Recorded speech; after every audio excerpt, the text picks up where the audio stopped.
All right, ladies and gentlemen, welcome to another edition of the Global Reality.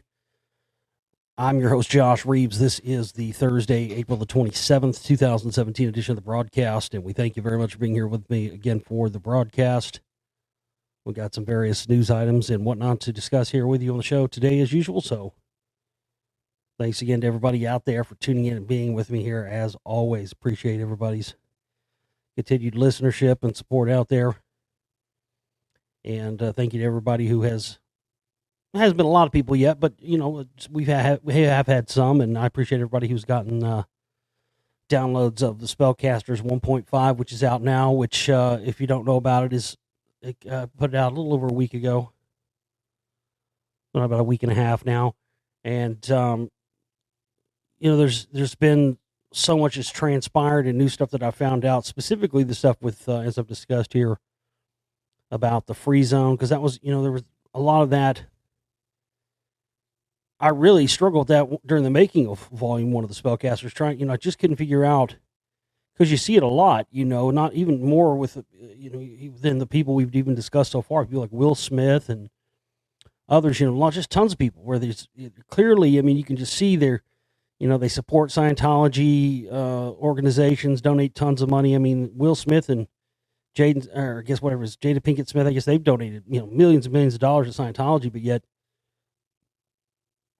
they've never been considered Scientologists. Jerry Seinfeld, there's just tons of them. So, you see this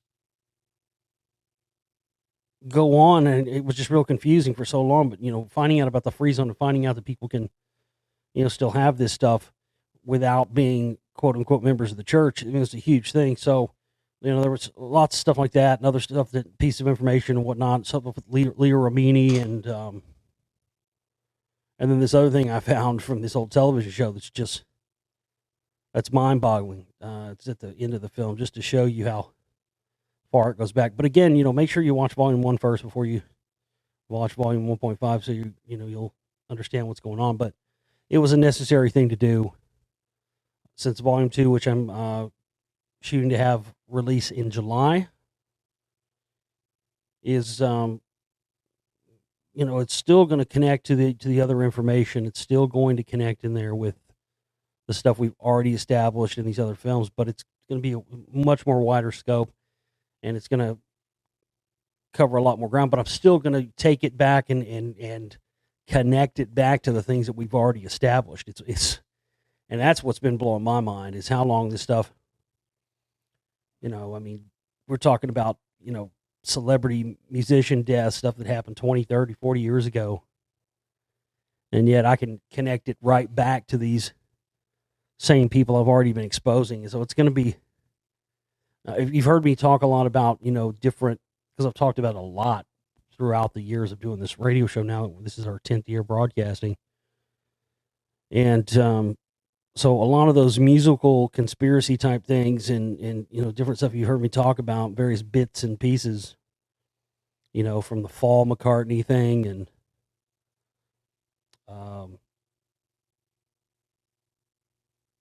tons of other, celebrity deaths. We're gonna have a ton of stuff in here, man. This is gonna be probably the most insane, crazy film I've ever made. It really is. There'll be some mind-blowing stuff in here and stuff that's, no one's ever put together before and does not exist. That's why I've had to sit on some of this stuff, and I want to talk about it so bad. But if that's the thing. That's why you have to, when I make these films, man, these are, especially like Volume 1 of the Spellcasters, or Volume 1 of Lost Secrets of Ancient America, or Volume 2 was even bigger budget. But, these are productions, and if I put this information out before I put it in the film, well, Joe Schmo, whoever with a little fucking, with a smartphone or a tablet, is going to go fucking take this info and make a shitty little crappy YouTube video that he's going to put up on YouTube.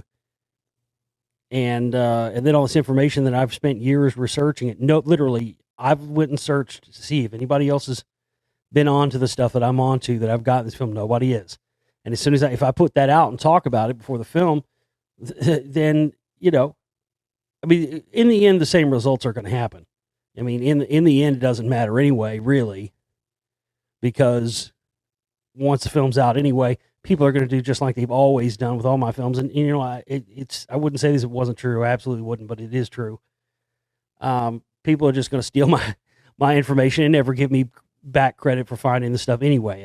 Everybody does it, so you know that's the way it goes. People are stealing stuff from my Rockwall work and Lost Secrets of Ancient America work and cutting it out and putting it in their own movies. But luckily, a lot of this stuff, when it happens, like YouTube and stuff, we can get flagged and taken down.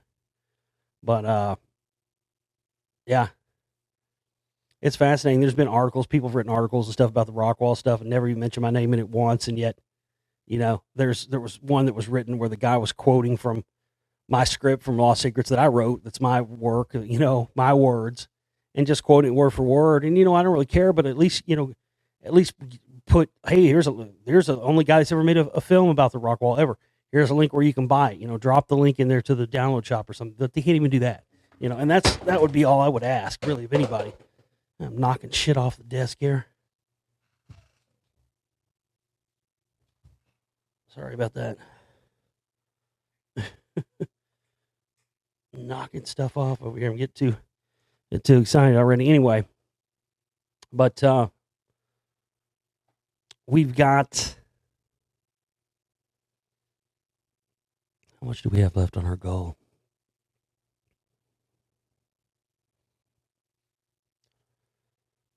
Anyway, we've still got about $1,000 or so to raise for our Spellcasters Volume 2 fundraiser. You can find links to contribute to that if you want to up at my website, theglobalreality.com. And also, this is officially going to start. We have to kind of do it in the middle of the week, end of the week type thing. But our fundraising part of the month officially starts right now. We need to reach 100% of our operating cost goal by Monday at 3 o'clock. So please go and contribute. You can find the links to the banner. I don't think it's up, like I said, I don't think it's not on my website right now.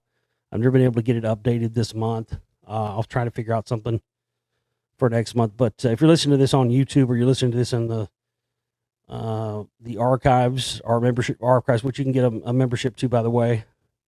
Also, at my website, hit the subscribe button up there, and you know, you'll be able to get the shows first. And because, you know, eventually we are going to stop putting full shows every day up on YouTube. So we'll be putting partial shows. So you want to get a membership to that.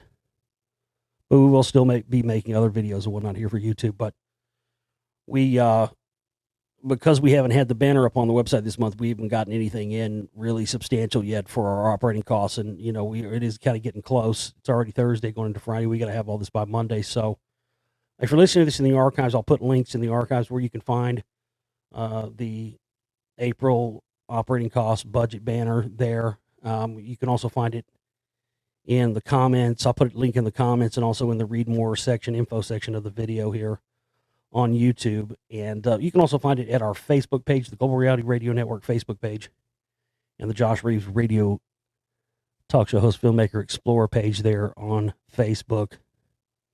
And if you still can't find it, well, just email me, globalrealityshow@gmail.com, and I'll send it to you there. And if you contribute that way, it's PayPal only. If you go through the banner, if you want to contribute and use a credit card, debit card, or a prepaid card, I had questions about anonymous donations and stuff like that. You can go to the donate button at my website, scroll down on the right-hand side of the page. You should see a donate button there, and you can use a credit card, debit card, whatever you want to use, and you don't have to have a PayPal account. If you don't want to use one, you can just use it and make a one-time payment there with your credit card, debit card. But if you want to use PayPal, then you can go through the banner. But everybody who contributes $100 between now and 3 p.m. on Monday is going to get their name or a name of your choosing. It can be anything you want.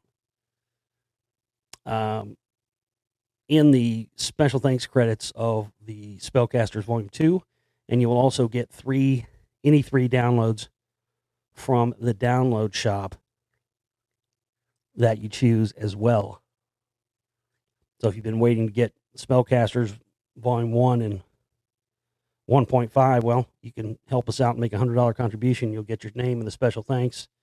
That'll help us cover our operating costs here and make sure that we can keep everything afloat and keep our everything, just going. I mean, that's really what it's all about. We have to have that minimum amount every month, and not having our banner up there this month really has hurt us because people see that. I don't think if they don't see it, sometimes they don't really know how they can contribute. So, that's why I wanted to go ahead and alert everybody out there. Also, we've got a special thing going on, an amazing prize we're going to give away. The first person to donate $500 or more by Sunday at 3 p.m. You can check this out on our Facebook pages as well. We've got this incredible, one-of-a-kind set of multicolored tourmalines from Afghanistan that are on double terminated smoky quartz. These are the only examples of these I've ever found. I've never found any other example of these anywhere, even for any price. It's just an amazing rare specimen because these tourmaline stones form naturally on quartz and smoky quartz and stuff like that. And what it means by double termination is a termination in a stone is where you have a point or an end of it. A lot of people don't know stuff about rocks. They don't realize this. They think they've been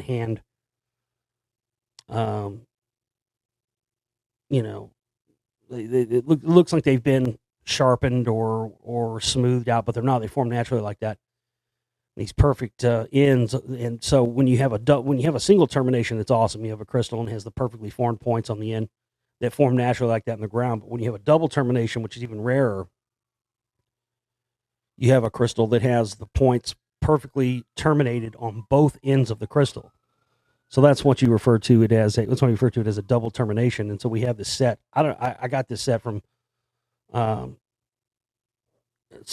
a lot of tourmalines that I bought a couple of years ago from Afghanistan. I have never seen any other ones like it, but they're both. It's a match set. I mean, to find one of these would be super rare, but a match set of these, I don't even know. I mean, they're probably worth. Who knows how much they're worth? I mean, at least they're worth a minimum of $500. They could be worth more than that, $1,000, $1,500. I don't even know.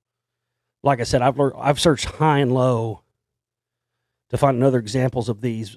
The perfectly formed multicolored tourmalines on. I mean, they're tiny. They're not huge or anything, but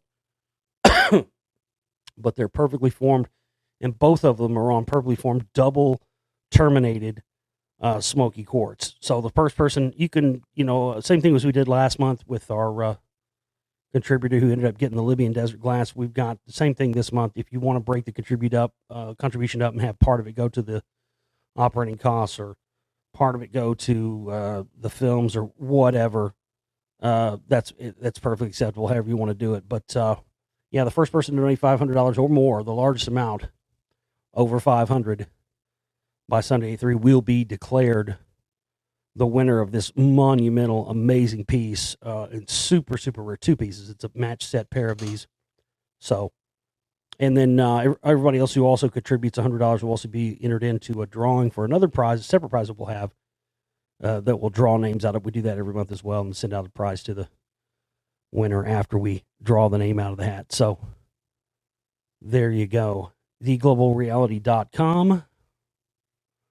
I wanted to get into this. We had talked earlier in the past few shows, the past last week and this week, the big news going on with the Alex Jones custody trial. It has been fascinating, interesting to watch the stuff that's come out, and we talked about, the stuff about it being performance art and playing characters, and I talked about how this stuff just doesn't come out just out of nowhere, folks. And one of the things that's been interesting since I've been researching the Council for National Policy and following their thing for the past 10 years, you'll see this kind of stuff happen, and it seems like it's like a memo. It's like a memo goes out. And even though a lot of these separate conservative groups all seem to be separate in ways, that's what the Council for National Policy groups are all about. Because it's a CIA-controlled group, and this is how all of these different, you have people like, for a long time, Alex Jones was talking about how Glenn Beck was copying everything he did and saying the same stuff as him. And I'm sitting there the whole time going, no, it's not that. You guys are controlled by the same people. Glenn Beck has connections to the Heritage Foundation and other groups like that connect into the CMP in a different way than Jones' connections are. But that's the whole thing. That was a whole crock of crap. These guys are all getting their marching orders from the same place, the CIA. And the great example of this is a article here from from Business Insider that one of our listeners sent me. Trump's top alternative media backers defend their controversial actions by saying they play characters. So this is, ladies and gentlemen, all of a sudden right here out of the gates, this is not being confined exclusively to Alex Jones. We're now seeing other right-wing conservative pundits now using this performance artist defense and character defense. And it's interesting, just like when I remember when what's his name, Keith Olbermann, I remember when right before the elections happened in 2008, before Barack Obama got elected the first time, and a couple months before the elections, you heard that Keith Olbermann was quitting his show Hardball, and he was going to be leaving the network. You started seeing this happen with a variety of left-wing pundits and whatnot, and that's when you knew that. I knew right then. I said, "Oh, okay. Well, now we know Barack Obama's going to win." And how did I know that? Well, because you started seeing these. Once their candidate, once their man gets in, they have nothing to gripe about and get ratings with anymore. And now the opposite thing is happening now with the right-wing media. Now that Trump is in and they're in power, they have nothing to bitch and complain and moan about and expose anymore because there are guys in there. So it's switching over again. Now you're starting to see the different. I mean, they're talking about Fox News may be completely over and done with now. Of course, because it's not like people think they're going to go to Fox News and get any kind of truth concerning Republicans or Trump at this point. So they'll go dormant for a while. Those operatives will go into other activities and other jobs.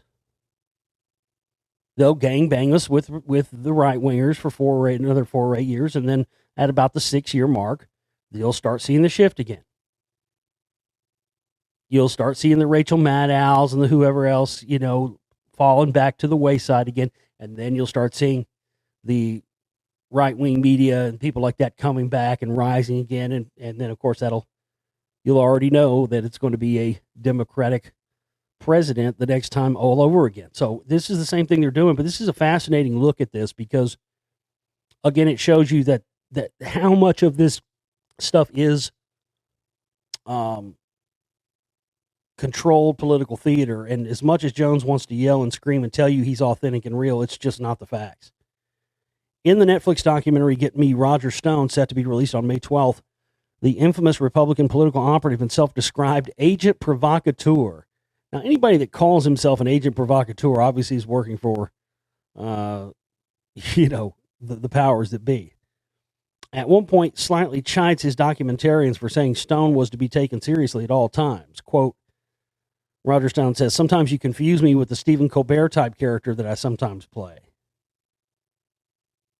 Stone, one of President Donald Trump's longtime political confidants and boosters, is one of several pro-Trump media figures who has increasingly defended his actions by positing that his public persona, that of a bomb-throwing dirty trickster, is intentionally over-dramatized to make a point and provoke a response.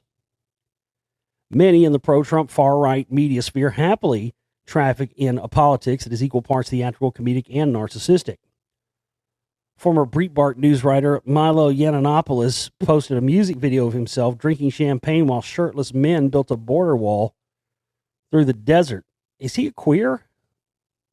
I don't know anything. I know he's a alt-right figurehead guy. Is he gay? I don't know anything about him other than that. Well, if he claims he's not, he is. I mean, why would you? That's the gayest thing I've ever heard in my life. That dude's a right-winger? Well, they got some of the biggest queers there are. Remember that guy several years ago, the rentboy.com thing? That was fucking hilarious. Got so much laughs report. That was one of the funniest things I ever reported on. Because here's a guy, this hardcore right-wing Christian, supposedly, right? This guy that lobbied against, gays and trying to take away gay rights and all this shit. And then what happens to him? I mean, this guy was he not only was, let me put this in perspective for you. Not only did this guy, he was the number one, like the biggest anti-gay group in the country. This guy was the head of it. It was like this guy was just, like, oh, I don't like gays or fuck the fags. No. This guy was the head of the biggest anti-gay group in the United States. And he got caught with a male prostitute from rentboy.com that had a quote-unquote perfectly sculpted 8-inch cock. And when he got caught, his story was, well, I was going to the Bahamas for the weekend on vacation, and I had a hurt back. I needed someone to carry my bags. Really? So let me get this straight. Whenever you need somebody to carry your bags because your bags hurt, you don't go to one of these companies that has that kind of thing, or, hire an assistant, which most people would do, especially somebody like that. No, instead, your assistant that you hire happens to have a perfectly sculpted 8-inch cock and is a male prostitute on rentboy.com, but he got caught. But Milo Yiannopoulos, I mean, here's this guy, I'm Mr. Alt-Right, whatever, and he's got to make a music video of himself drinking champagne with shirtless men in the background building a border wall. That's the most queer thing I've ever heard. And yet this is supposed to be coming from the right wingers. I mean, that's the same old shit, man. These guys are out there in the fucking Bohemian Grove where us fucking each other in the ass. I mean, they're just hypocrites. Nobody cares if you're gay. Just come out and be, but that's the thing about these guys. They talk all this shit and act one way, and then they're completely a different way. It's totally hypocritical. The Gateway Pundit's White House correspondent Lucian Wintrich told The New Yorker that he attended official press briefings primarily to troll fellow reporters. Pro-Trump media personality Mike Cernovich began writing about himself on his Medium page in the third person. But as the alternative conservative media universe has garnered greater attention, some high-profile figures have been forced to illuminate the line between themselves and their quote-unquote characters, particularly when their persona's actions have real-world consequences. InfoWars founder Alex Jones' child custody battle has increasingly become the center of national media attention. That is in part because the evidence against Jones includes his wildest stunts, including getting half naked to sell male vitality supplements. You know what's funny about that? I made a joke about that. I've done that quite a bit. There's been things I've joked about on this show before in the past and made jokes about it randomly, and it's come true. I've kind of quit doing that because it happened. And I did that back in like 2008, 2009. I was back on like Oracle Broadcasting videos. So it was like, I left there in 2009. So yeah, it was back then. I used to do this bit called, this was long, long before. I saw it coming, dude. I saw it coming. I never thought I'd be right. It was just a joke. I didn't think Jones would actually eventually do it. And he fucking did. I used to have this joke called, it was like a fake commercial I would do in Alex Jones' voice for Peter Patriot Stay Hard Dick Pills. It's hard fighting the New World Order. Sometimes the stress and anxiety can take a toll on you. You need something to boost your body back up so you can stab that pussy proper. Get yourself Peter Patriot Stay Hard Dick Pills, now available at Infowars.com. They'll keep you hard, or you'll go to a FEMA camp.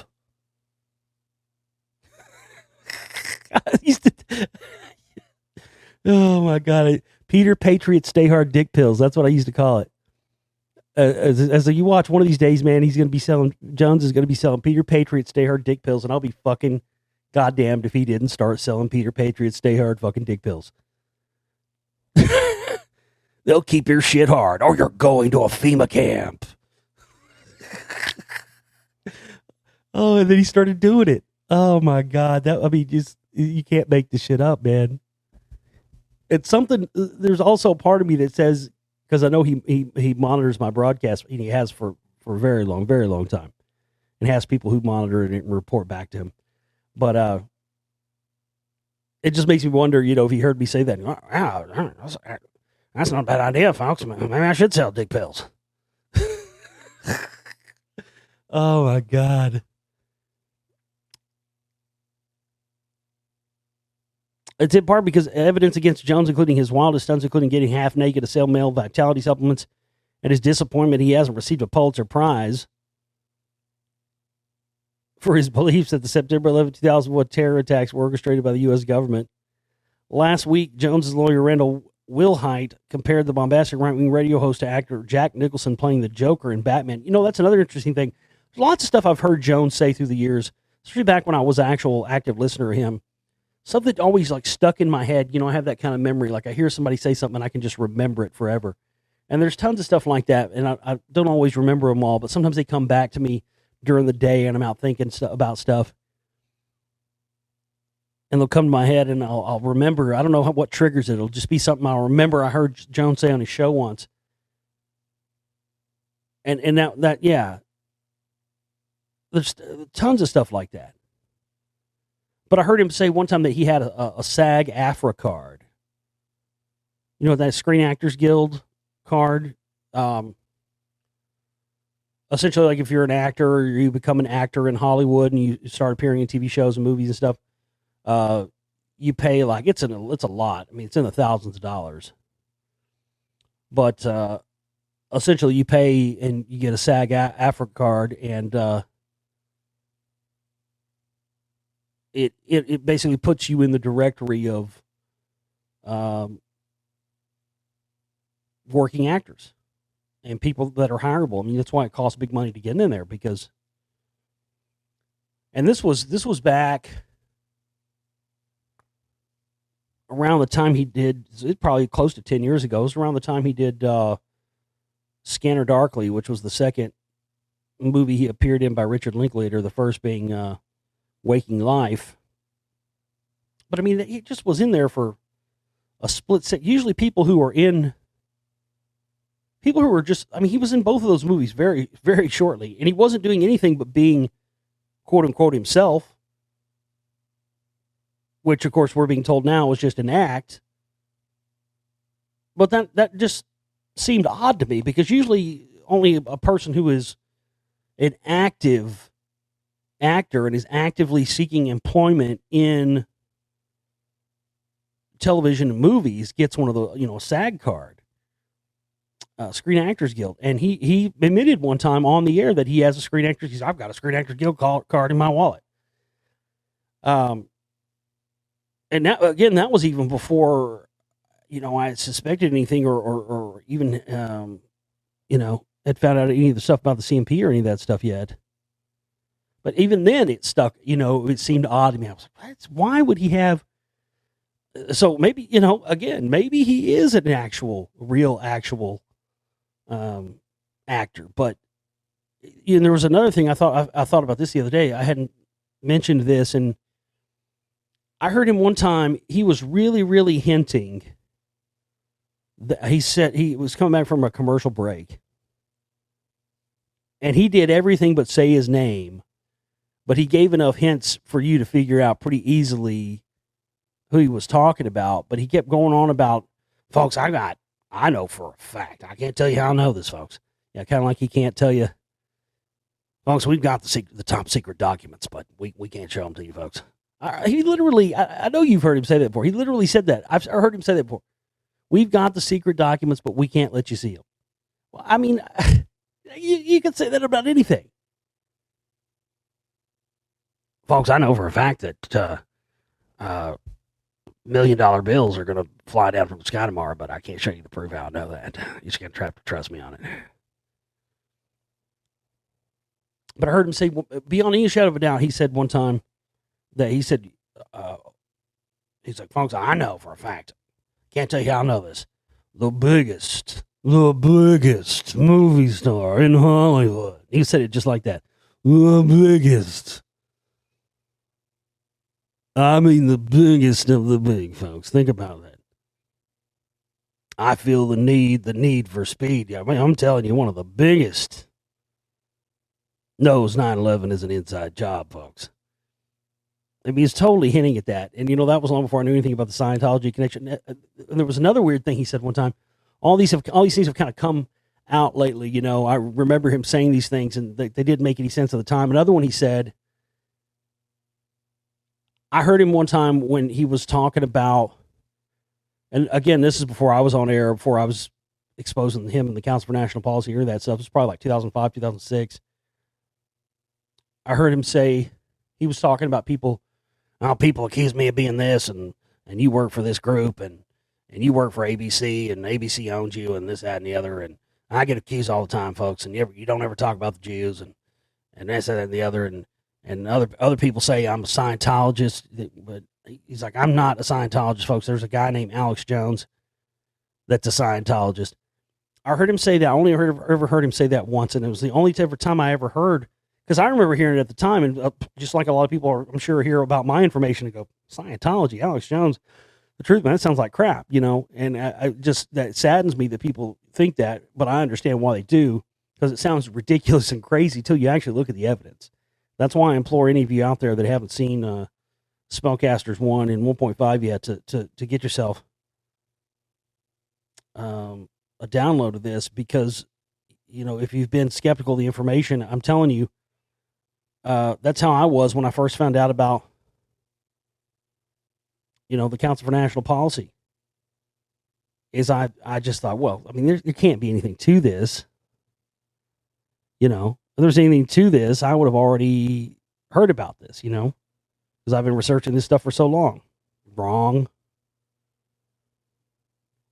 But I never heard him mention it again, but he said, he one time, actually, I heard him say something about, I'm not a Scientologist, but he said there's a guy named Alex Jones who's a Scientologist, and people think that's me. And what's funny about that is that I remember looking up the time, not finding it, and I've since, through the years, man, I've researched it a couple of times. I have never been able to find any nary a mention of there being some guy named Alex Jones that's a Scientologist. I've looked high and low, and I've looked everywhere.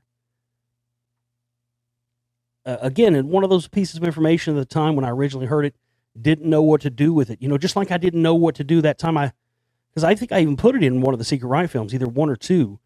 But I had found this picture of Phyllis Schlafly, and she's given a speech, obviously in some Scientology temple or something somewhere, because behind her is the giant Scientology cross. And just like I'd found that connection I've talked about many times with her and Beverly LaHaye and Betsy DeVos and all those CMP women getting the evolution teachings taken out of school, and instead of having it replaced with, what you would expect from right-wing Christians, evolution teachings, they actually had it replaced in California schools with teachings of L. Ron Hubbard. Those two things, I remember finding those things out when I was doing the Secret Right stuff, and I just didn't get it. But I also didn't get or know or have the information at the time to understand about how all these different groups are, and cults and think tanks like the Council for National Policy and the CFR and stuff. I had no idea these groups are under the control of the Central Intelligence Agency, and they're compartmentalized government structure, and they work in conjunction with these things. I just couldn't see the forest for the trees at the time.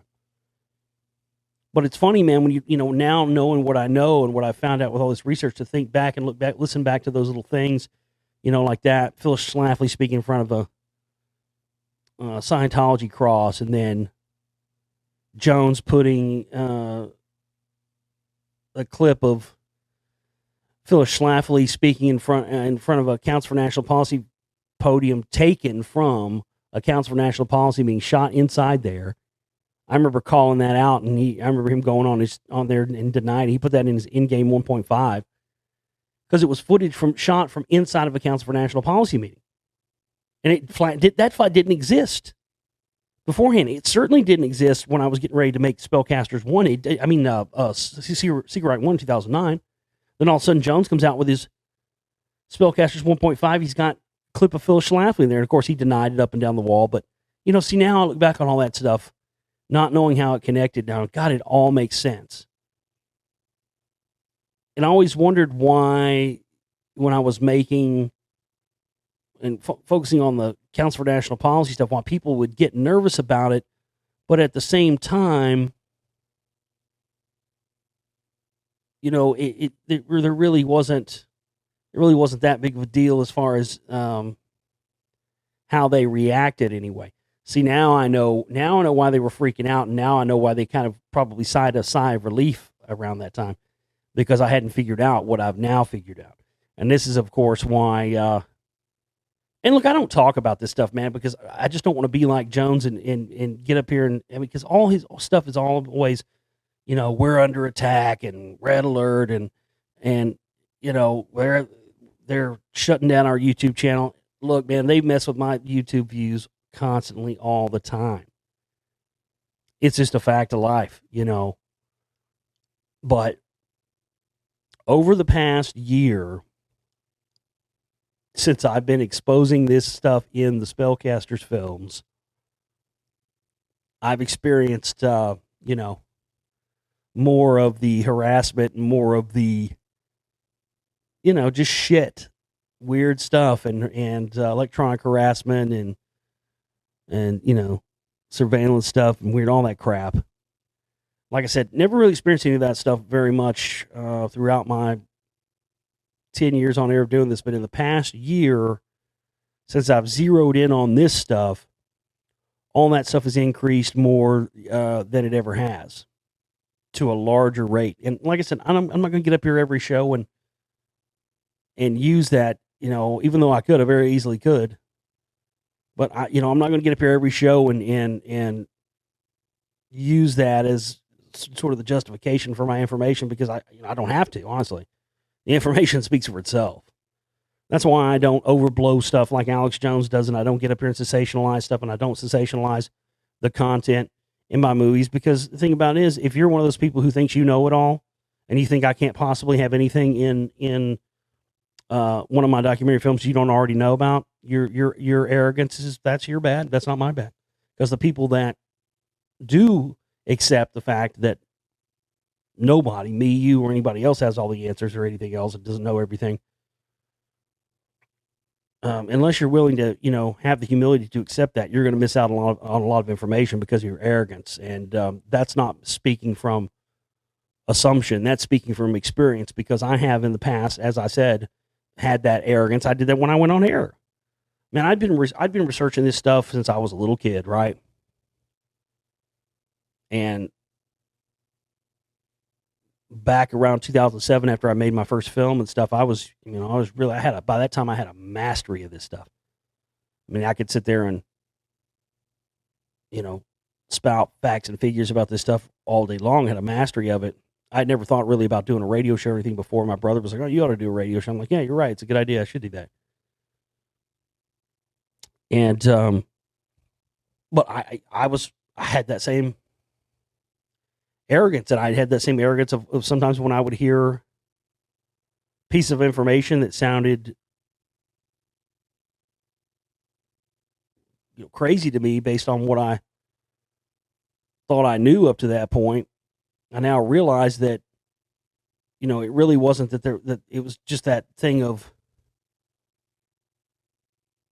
when you have a limited scope of what you think is the truth, stuff that comes outside of that, even if it is true, you're not going to see it sometimes.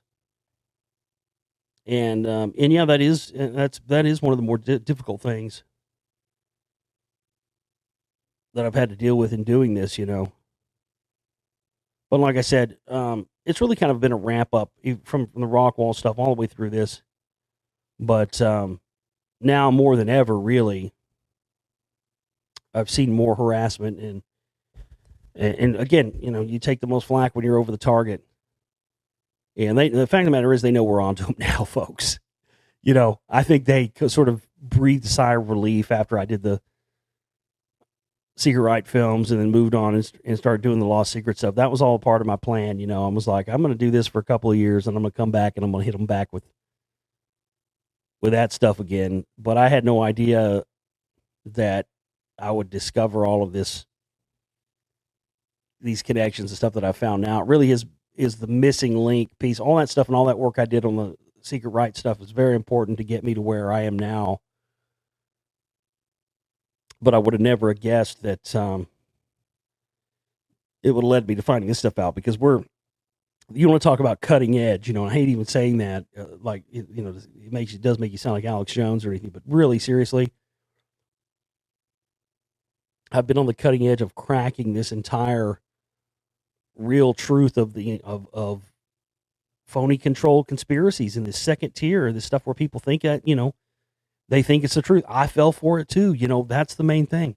My job now is to try and correct this in at least a small way and show people how they've been manipulated by this so we can hopefully try to get closer to the real truth, because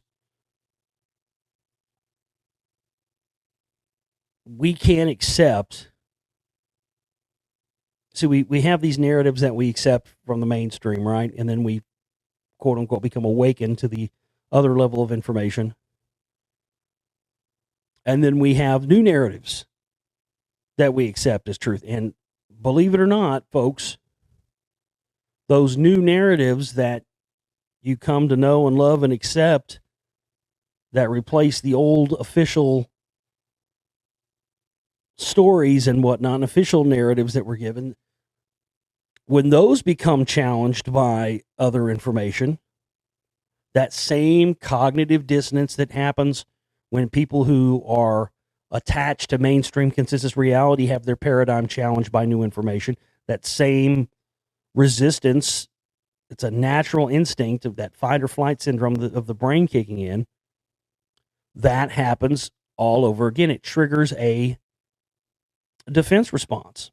And that's what access and exposure to new information that challenges your accepted worldview does. So people go through that once and it's traumatic. They found out 9/11 wasn't what they were told it was. Then you get the new narrative. Well, it was an inside job and it was perpetrated by the U.S. government, which I've never believed 100%. And the evidence doesn't support that. There wasn't just the United States government that was behind it, and it sure as fuck wasn't just to go to war in Iraq, and it sure as fuck wasn't just for oil or any of the rest of this stuff. A lot more reason. I mean, why were there Sumerian artifacts in a vault in the bottom of the World Trade Centers that have never been found or located? And then the next thing we do is we go to Iraq. We were told the hijackers, the people pulled off 9/11 were Saudi Arabian, but we didn't go to Saudi Arabia. Where did we go? We went to Iraq. Because why not? All the brain dead, dumbed down, fucking flag waving, hysteria, fucking patriot Americans who've been whipped up into this patriotic frenzy from 9/11 don't give a fuck. But they don't know from fucking Iraq or Saudi Arabia. They don't give a fuck. All they know, it's in the Middle East. It's got sand. It's got fucking jar heads. It's got fucking towel heads and sand niggers, and let's fucking go bomb the fuck out of them because they fucking attacked us. We need to get them over there, so we have to fight them over here, right? So they didn't give a fuck. Next thing you know, though, Special Forces is going on camera. It's on video, by the way. Going and blowing the doors off the Iraq National Museum and going in and taking all the old artifacts pertaining to the specifically Akkadian, Sumerian, Babylonian civilizations. Way, way, way more going on. What about all the gold? What about all the drugs underneath there? They had a vault where the DEA kept, hundreds of thousands of pounds of all that stuff, of drug, every kind of drug you can imagine. So then you have other information presented to you. I remember there's a video, I think it might still be on YouTube, that somebody made for my show. And it was 9/11 truth will be the issue that brings America down. It was I talked about that on my show in 2009, I think. Somebody, We Are Change Group or something, made a video and put it up on YouTube. Boy, you want to talk about nobody wanted to hear it. Nobody wanted to hear it. I started figuring out. I started seeing it. And that was when I first started seeing the connection to Russia and Russia Today, and Russia's having showings of 9/11 truth videos and the rest of this. So wait a minute. These guys that have been talking about how they want to save America are actually using this stuff to foment unrest and war and the rest of it, to destabilize the government so they can have a form of government come in that their people control. That's what led me to the research into the priest class and the CMP and all these different groups. This stuff is way more complex and way deeper than just this surface level stuff of Rothschilds, Freemasons, Illuminati, Eye in the Pyramid, and you know, on that general same old and CFR, and everything's funded by Soros and the fucking. I mean, it's deeper than that.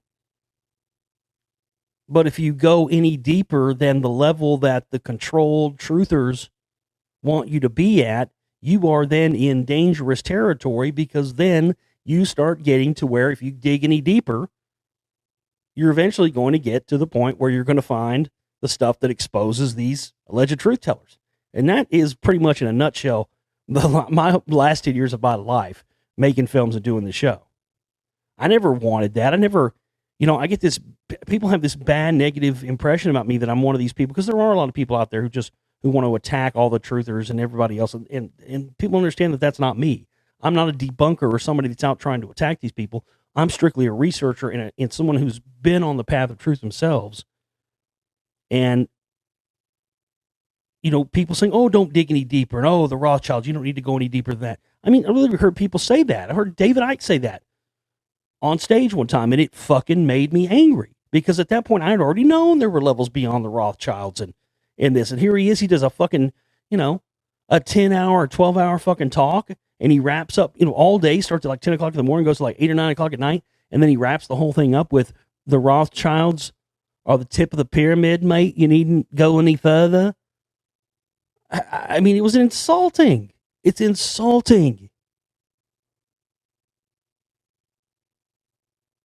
But they know that most people are just repeaters and followers, and they latch onto personality types of people that they like, and over the top personalities and people they can relate to. These people say enough stuff that they can relate to draw them in, and then they just get them to repeat what they're saying, and then there goes critical thinking. There goes any information that might run contrary to that company gets shut down, because again, that fight or flight response comes in to where their sort of emotional security and whatnot is challenged, because mentally it's associated with this person, this figurehead, say it's Alex Jones or David Icke or whoever. And then the association becomes so strong with that people that, again, when new information comes in, they're just hesitant to it. And this is what keeps it in place. And this is what keeps it perpetuating itself indefinitely into the future. And, look, a bunch of people, I had somebody send me, leave messages and stuff. I didn't necessarily say I was quitting filmmaking the other day. I just said, Spellcasters Volume 2 may be the last film it may be the last film I make. If not, it may be the last film I make for a while. I wouldn't say I'm absolutely done making films. People need to quit jumping to conclusions, man. It's just people always jump to the farthest conclusion every time you say anything. I didn't necessarily say I was done. I said I may be done, because again, I got to put it in perspective, folks. The last couple of films, we couldn't get Lost Secrets of Ancient America Volume 3 fully funded to even have that, even though 60% of it's shot. We couldn't get a Rockwall Dig funded. We couldn't get Anunnaki the movie funded, and we've still got even $1,000 is what we have left on our budget for Spellcaster Volume 2. Even that is minimal. I mean, we could use another $3,000.